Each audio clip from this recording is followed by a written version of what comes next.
أعوذ بالله من الشيطان الرجيم بسم الله الرحمن الرحيم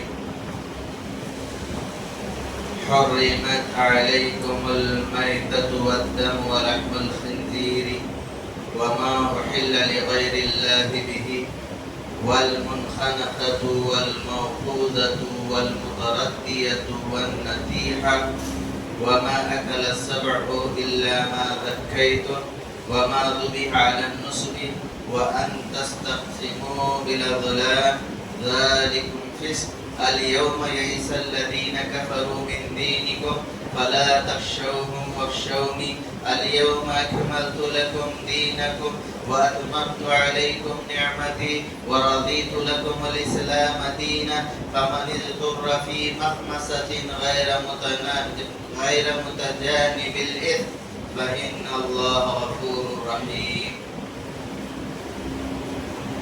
محترم برادران اسلام، نوجوان ساتھیوں، پردہ نشین ماں اور بہنوں، اللہ کا فضل و احسان ہے کہ اللہ نے ہمیں اور آپ کو ماہ رمضان کے روزے رکھنے اور قیام اللیل نماز تراویح کی روشنی میں اہتمام کرنے اور قرآن کو سننے، سنانے، پڑھنے اور صدقات و خیرات کرنے، ذکر و اذکار کرنے کی توفیق بخشی ہے۔ اللہ تعالیٰ سے دعا ہے کہ اللہ تعالیٰ ہماری عبادتوں کو ریاکاری سے بچاتے ہوئے شرف قبولیت بخشے، آمین۔ آج کے درس میں انشاءاللہ سورۃ المائدہ ایک سورت ہے، یہ مدنی سورت ہے۔ مدنی زندگی میں سورت کا نزول ہوا ہے۔ قرآن مجید کی یہ 5ویں سورت ہے۔ اس سورت میں جملہ 120 آیات ہیں۔ اس سورت کا نزول 6ویں 7ویں ہجری میں ہوا ہے اور یہ سورت 12 نمبر 6 اور 7 میں ہے۔ اس سورت میں مائدہ ایک دسترخوان کا ذکر ہوا ہے۔ اس سورت کے آخر میں آپ سنیں گے۔ اس سورت میں اللہ تعالیٰ نے کئی مضامین بیان کیا ہے اور خاص کر صلح حدیبیہ، رسول اللہ صلی اللہ علیہ وسلم صحابہ کو لے کر کے عمرہ کے لیے نکلے تھے، مشرکوں نے روک دیا تھا۔ اللہ تعالیٰ نے صلح حدیبیہ کی تفصیل اس سورت میں رکو نمبر 13 میں اللہ تعالیٰ نے ذکر کیا ہے، وہ اپنی جگہ پر آئے گا۔ اس سورت میں کئی مضامین ہیں۔ ابتدائی حصے میں 6 مضامین اہم ہیں۔ پہلا حصہ، پہلا مضمون میں آپ کے سامنے رکھوں گا۔ اللہ تعالیٰ کا ارشاد ہے کہ حرام چیزیں وہ کون سے جانور ہیں، کس کیفیت میں حلال جانور بھی حرام ہو جاتے ہیں، کون سا گوشت کھانا حرام ہے، اس کی تفصیل آپ کے سامنے آ رہی ہے۔ حرمت علیکم المیتۃ، تم پر مردار کو حرام کیا ہے۔ مردار کا کھانا حرام ہے۔ مرا ہوا جانور کون سا بھی ہو، بھئی حرام جانور تو سوال ہی پیدا نہیں ہوتا۔ تو حلال جانور مردہ ہے تو اس کا گوشت کھانا حرام ہے، لیکن مذہب اسلام کے علاوہ دیگر جو ہے ایسے طبقے کے لوگ ہیں جو مردار کو کھاتے ہیں۔ والدم، خون، بہتا ہوا خون، جانور ذبح کرتے ہیں نا، خون جو نکلتا ہے اس کو پکڑتے ہیں، جمع ہوتا ہے، اس کو پکا کر کے کھاتے ہیں۔ اللہ تعالیٰ نے خون کو حرام کیا ہے۔ ولحم الخنزیر، اور سور کا گوشت حرام ہے۔ کون کھاتے ہیں، کون حلال گردانتے ہیں اس کو؟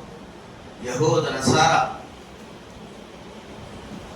اور اس کو وہ پتہ ہے ان کو کہ مسلمانوں پر خنزیر حرام ہے، لیکن کسی نہ کسی ناحیے سے مسلمانوں کے اندر جو ہے اس کو ان کے پیٹوں میں ڈالنے کی کوشش کر رہے ہیں.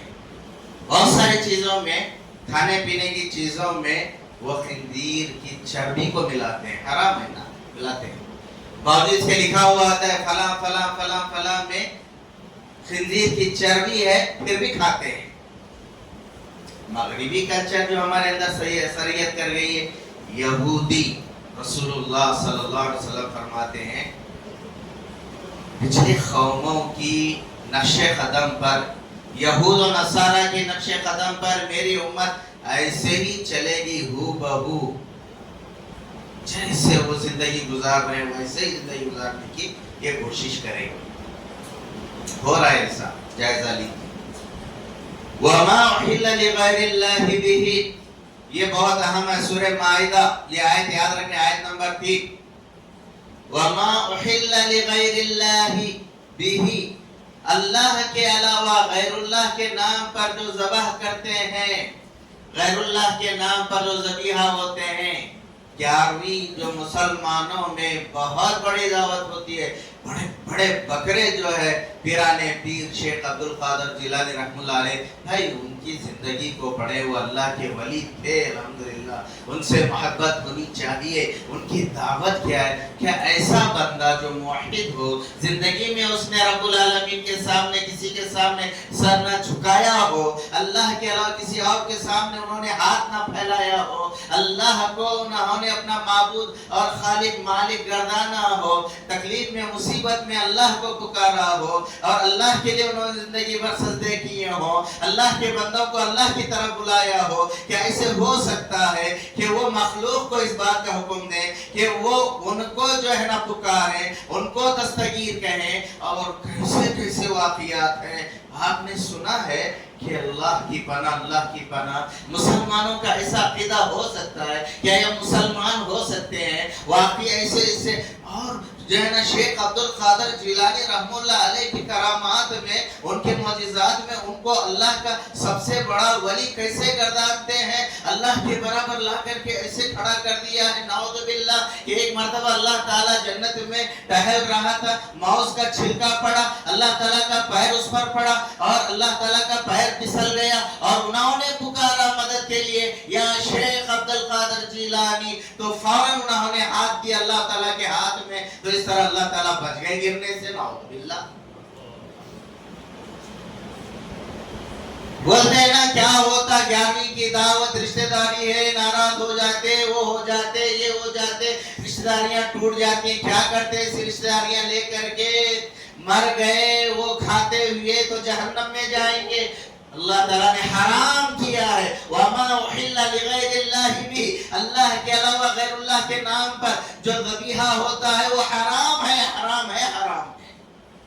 بقرعید میں دیکھو ان کو قربانیاں دینا نہیں ہوتا ہے، حصے میں تک قربانی دینے کی توفیق نہیں ہوتی، اس وقت ان کو خرد یاد نہیں آتا. اب 11ویں کے بارے میں جو بھڑکے رکھے ان کے علماء، یہ علماء ایسو اگر 11ویں کی دعوت نہیں کریں گے، اگر جو ہے نا بکرے جو ہے نا جو ان کے نام کے جو ہے نا قربانی نہیں کریں گے، ان کے نام پر جو ہے قربانیاں نہیں کریں گے، وہ دعوتیں 11ویں کی نہیں ہوں گی. تمہارے گھر میں فلاں مصیبت آئے گی، کاروبار ٹھپ پڑ جائے گا، تمہارے گھر میں کسی کا انتقال ہوگا، فلاں بیمار ہو جائے گا، مصیبتیں تمہارے گھر میں آ جائیں گی. یہ کیسا خوف ہے، یہ کیسا خوف ہے. اور جاہل مسلمان جو کرنا ہے وہ تو کرتی نہیں ہے، نہ اللہ پر بھروسہ ہے، نہ اللہ کا ڈر ہے، اللہ کا خوف ہے. اور یار دیکھو کہ خرچے لے لے کر کے کرتے ہیں. پتہ ہے آپ کو کھانے کو 2 وقت کی روٹی نہیں ہوتی ہے، لیکن 11ویں جب آتی ہے گھروں کے سامنے دیکھو ایسے بکرے بندھے ہوئے ہوتے ہیں کہ ایسا لگتا ہے کہ شاید بقرعید آنے والی ہے، بقرعید کے لیے پال رہے ہیں بکرے. ہوتا کیا ہے؟ وہ دعوت میرے بھائیوں شیخ عبد القادر جیلانی رحمۃ اللہ علیہ نے کبھی ایسی دعوت دی نہیں ہے. انہوں نے دین کی، اسلام کی. جب مریں گے قیامت برپا ہوگی، اللہ کے سامنے آئیں گے تو پتہ چلے گا، وہ کہیں گے، برات کا اعلان کر دیں گے، اللہ میں نے تیرے بندوں کو تیری طرف بلایا، توحید کی طرف بلایا. اللہ میں نے جو ہے نا خود تیرے سامنے پوری زندگی جھکا بتایا ہے اللہ میں کیسے کہوں گا کہ یہ مجھے پکارے، میری ذات کو تیری ذات میں شریک کرے، اللہ تو جانتا ہے، واقعی اللہ جانتا ہے، واقعی سچ ہے، اللہ تو ان کو نجات دے گا۔ اور ان کا کیا ہوگا؟ جو لا علمی میں ان کے پیچھے اپنی زندگیوں کو کھپا دیا۔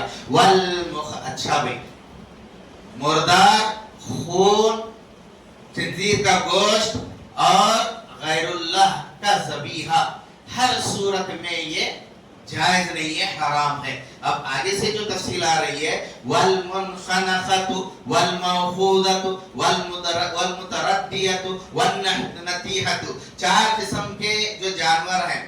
والمخنقنۃ تو کہتے ہیں کہ کہیں بھی پھنس کر کے، دب کر کے، گلا گھٹ کر کے مرا ہوا جانور، کسی چیز میں اس کی منڈی پھنس گئی ہے، کسی نے مروڑ کر کے دم گھٹ کے مر گیا، ایسا جانور حرام ہے۔ اور اسی طرح والموقوذۃ، والموقوذۃ ضرب لگنے سے، لکڑی کا مار لگا، پتھر کا مار لگا، مار لگنے سے وہ جانور مر گیا، حلال جانور کی بات ہو رہی ہے۔ لکڑی کے لگنے سے، پتھر کے لگنے سے، کسی چیز کے جو ہے نا ضرب سے، مار سے ہلاک ہوا ہے، وہ جانور بھی حرام ہے۔ والمتردیۃ، اوپر سے گر کر کے، چھت سے گرا، سمجھ رہے نا، دیوار سے گرا، کہیں اوپر سے گر کر کے مر گیا، ہلاک ہوا، وہ جانور بھی حرام ہے۔ والنطیحۃ، سینگ والے جانور، جانور آپس میں لڑتے ہیں نا، کسی جانور نے کسی جانور کو سینگ سے ہلاک کر دیا تو وہ جانور بھی حرام ہے۔ لیکن یہ 4 قسم کے جانور کون سے؟ گلا کہیں پھنس گیا ہے، زخمی ہے، تڑپ رہا ہے، ٹھیک ہے، ابھی مرا نہیں ہے، اور اسی طرح ضرب لگنے سے تڑپ رہا ہے، ابھی مرا نہیں ہے، اسی طرح جو ہے اوپر سے گر گیا ہے، دیوار سے گر گیا ہے، چھت سے گر گیا ہے، ابھی مرا نہیں ہے۔ غور سے سنو، والنطیحہ کہ جانور ایک دوسرے سے بھیڑ جاتے ہیں، سینگ والے جانور سے جو ہے اس کی مار سے، جو ہے اس کی سینگ کی مار سے وہ کیا ہے، زخمی ہوا ہے، تڑپ رہا ہے، مرا نہیں۔ ایسی حالت میں اگر تمہیں وہ جانور مل جائے، ابھی جان ہے، تڑپ رہا ہے، تم ذبح کرو اللہ کا نام لے کر کے، تو یہ 4 قسم کے جانور اللہ کا نام لے کر کے زندہ تھے، زخمی تھے، اللہ کا نام لے کر کے آپ نے ذبح کیا ہو تو ایسی صورت میں یہ حلال ہیں۔ آگے اللہ جو بول رہا ہے، وَمَا أَكَلَ السَّبْعُ إِلَّا وَمَا أَكَلَ السَّبْعُ، اور ایک یہ ہے کہ وہ جو چیر پھاڑ کر کے کھانے والے چیتے، شیر وغیرہ جو چیر پھاڑ کر کے کھانے والے جانور ہیں، تو چیر پھاڑ کر کے کھانے والے جانور نے بھی اگر کسی جانور کو جو ہے ہلاک کر دیا ہے تو حلال نہیں ہے، جو ہے نا وہ حرام ہے۔ اور اگر زخمی ہے تو ایسی صورت میں آپ اس کو اللہ کا نام لے کر کے حلال کر کے کھا سکتے ہیں۔ الا ما ذکیتم کی یہ تفسیر ہے، ہاں تم نے اگر اس پر اللہ کا نام لے کر کے ذبح کیا ہے تو آپ کھا سکتے ہیں۔ اور آگے فرمایا وما ذبح علی النصب، اسی طرح آستانوں پر، پرستش کی پوجا پاٹ کی جگہوں پر، مندروں پر، اور یہاں وہاں جو غیر اللہ کی پوجا پاٹ ہوتی ہے وہاں کے جو ذبیحے ہوتے ہیں تو وہ بھی جو ہے نا حرام ہے، وہ مطلق حرام ہے۔ اور اسی طرح وان تستقسموا بالازلام، اور تم جو ہے بدفعلی جو لیتے ہو، تیر جو تم ڈالتے ہو، حدیثوں میں آتا ہے کہ مشرکین کیا کیا کرتے، ان کا ایک عقیدہ تھا کہ وہ بدفعلی لیتے تھے۔ کیسے لیتے تھے کہ تین تیر وہ جو ہے نا ڈالتے، خلط ملط کرتے، اس کو ڈالتے، ایک تیر اٹھاتے، تیروں پر کیا لکھا ہوا ہوتا، ایک تیر پر لکھا ہوا ہوتا کہ سفر پر جانا ہے، فلاں کام کرنا ہے، ایک تیر پر یہ لکھتے، اور دوسری تیر پر سفر پر آج نہیں جانا ہے، آج فلاں کام نہیں کرنا ہے، یہ لکھتے۔ ایک تیر جو ہے نا بالکل خالی ہوتی، خلط ملط کرتے، ڈالتے، اور جو تیر اٹھاتے، تیر اس پر لکھا ہوا ہے کہ جو ہے نا یہ کام کر سکتے ہیں تو وہ کام کرتے، فعال لے کر کے، یہ حرام ہے، اللہ تعالیٰ نے حرام کیا۔ بدفعلی شریعت میں کوئی اس کی حیثیت نہیں ہے۔ اگر جو ہے نا تیر نکلتی کہ جو ہے نا کام پہ جانا نہیں ہے، سفر پہ جانا نہیں جاتے تھے، اگر خالی تیر نکلتی پھر ڈالتے، جب تک کہ نہ نکلے وہ تیر کہ جانا ہے یا نہیں جانا ہے، تو اللہ نے اس کو بھی حرام کیا ہے۔ اور آگے فرمایا ذالکم یہ بدترین گناہ ہے جو ہم نے تمہارے سامنے پیش کیا. اليوم یئس الذین کفروا من دینکم. سن لو کہ یہ کافر جو ہے نا تمہارے دین سے مایوس ہو چکے ہیں. ذرا مکی زندگی کا جائزہ لو. انہوں نے جو مسلمانوں پر ظلم کے پہاڑ توڑے, مسلمانوں کو ستایا, کلمہ کو مسلمانوں کو ہر طرح کی تکلیفیں دی, انہوں نے جو ہے ان کو مارا پیٹا, یہاں تک کہ بہت ساری جنگیں ہوئی. فتح جب مکہ جب فتح ہوا میرے بھائیوں, اس کے بعد جو کیفیت بدل گئی تھی. اللہ نے مسلمانوں کو غالب کر دیا, اور مکہ فتح ہونے کے بعد کسی مشرک کی مجال نہیں کہ وہ کعبۃ اللہ میں مکہ میں جو ہے نا داخل ہو اور وہاں کعبۃ اللہ کا ننگا طواف کرے. اس لیے کہ مشرکین کی حکومت جب تک تھی وہ مشرکین تو خانہ کعبہ کا طواف کرتے تھے. کعبۃ اللہ میں جو ہے نا جو شرک کا اڈا بنا لیا تھا انہوں نے, اس کے اندر 360 بت تھے, اس کے اندر سارے ان کے اولیاء تھے. اللہ کے نبی نے جب مکہ فتح کیا, سب سے پہلا کام آپ نے جو کیا, مکہ کو بتوں سے پاک کیا. اور اللہ کے جو حضرت ابراہیم کا بت تھا, حضرت اسماعیل کا بت تھا, حضرت یوسف کا بت تھا, اور اسی طرح جو ہے اور بھی بہت سارے انبیاء کے بت تھے جو ان کے واسطے وسیلے ولیا کرتے تھے. اللہ کے نبی نے لکڑی لے کر کے پیروں سے گرا گرا کر کے اللہ نے ختم کیا. اللہ کے نبی نے یہ کہتے ہوئے وَقُلْ جَاءَ الْحَقُّ وَزَهَقَ الْبَاطِلُ, حق آیا اور باطل مٹ گیا, باطل کو مٹنا ہی ہے. میرے بھائیو کافر, اللہ کہتا ہے اب کافر مایوس ہو گئے ہیں, کافر مایوس ہو گئے ہیں. دین غالب آ چکا ہے, ان کو پتہ لگ چکا ہے کہ ہم یہ بھی چوٹی کا دور لگا چکے ہیں. ہم کبھی اسلام کو نیست و نابود نہیں کر سکتے, ہم کبھی اسلام کو مٹا نہیں سکتے. اسلام کو جتنا ہم دبانے کی کوشش کریں گے اتنا ہی یہ اسلام, یہ دین کیا کرے گا, ابھرے گا. اللہ آگے فرماتا ہے فلا تشوا واخشونی, تم مجھ سے ان سے مت ڈرو, ان کا ڈر خوف نکال دو. آپ چھپ چھپ کے عبادت کرنے کی ضرورت نہیں ہے, اپنے ایمان کو چھپانے کی ضرورت نہیں ہے. اللہ کہتا ہے وَفَلَا تَخْشَوْهُمْ, تم ان سے مت ڈرو, وَخْشَوْنِي, تم اس سے ہی ڈرنا. الْيَوْمَ أَكْمَلْتُ لَكُمْ دِينَكُمْ وَأَتْمَمْتُ عَلَيْكُمْ نِعْمَتِي, آج میں نے تمہارے اوپر تمہارے دین کو مکمل کر دیا ہے, اور میں نے اپنی نعمت کو تمہارے اوپر مکمل کر دیا ہے. وَرَضِيتُ لَكُمُ الْإِسْلَامَ دِينًا, میں نے اسلام کو تمہارے لیے بطور دین کے قبول کر لیا ہے. فَمَنِ اضْطُرَّ فِي مَخْمَصَةٍ غَيْرَ مُتَجَانِبِ الْإِثْمِ, اور کہا کبھی ایسے ہوتا ہے کہ کہیں آپ ایسی حالت میں ہو کہ بھوک لگی ہے, پیاس لگی ہے, آپ کے سامنے حرام کے علاوہ اور کچھ نہیں ہے. بات سمجھ میں آ رہا نہیں, بھوک ہے, پیاس ہے, آپ کے سامنے حلال کے علاوہ کچھ نہیں ہے, حرام کا ہے. تو ایسی صورت میں آپ اگر گناہ کی طرف مائل نہیں, اللہ نیتوں کو دیکھتا ہے. اگر واقعی ایسی کیفیت ہے, آپ مجبور ہیں, جان کے لالے پڑے ہیں, جان کو بچانی ہے, تھوڑا آپ اگر کھا لیے تو ایسی صورت میں کوئی حد نہیں ہے. اللہ تعالی آگے فرما رہا ہے کہ ان اللہ فإن اللہ غفور رحیم, ایسی صورت میں اللہ تعالی بڑا بخشنے والا, بڑا رحم کرنے والا ہے. آپ کو پتہ ہونا چاہیے اليوم اکملت لکم دینکم, جب یہ آیت نازل ہوئی تو یہودیوں نے حضرت عمر سے کہا تھا اگر ہماری تورات میں یہ آیت نازل ہوتی تو ہم جو ہے کیا کرتے, اس دن کو عید کا دن مناتے. وہ سمجھتے تھے کہ اس آیت کا مطلب کیا ہے. میرے بھائی دین مکمل ہو گیا ہے تو اب جو ہے نا دین کے اندر نئی نئی باتیں داخل کرنے کی ضرورت نہیں ہے. جو دین اللہ تعالیٰ نے پیارے نبی صلی اللہ علیہ وسلم کے ذریعے سے ہمارا آپ کے سامنے پیش کیا ہے, وہ دین ہمارا آپ کے لیے کافی ہے. دعا کیجیے اللہ تعالیٰ سے, اللہ تعالیٰ ہمیں اور آپ کو قرآن کو پڑھنے, سمجھنے اور عمل کرنے کی توفیق عطا فرمائے. اللہ تعالیٰ ہمارے روزوں کو قبول فرمائے, اللہ ہمارے جملہ عبادتوں کو قبول فرمائے, جب تک دار اسلام اور دین کے تابع رکھے, جب موت دے تو ایمان پر دے. سبحان ربک رب العزة عما یصفون وسلام علی المرسلین والحمد للہ رب العالمین.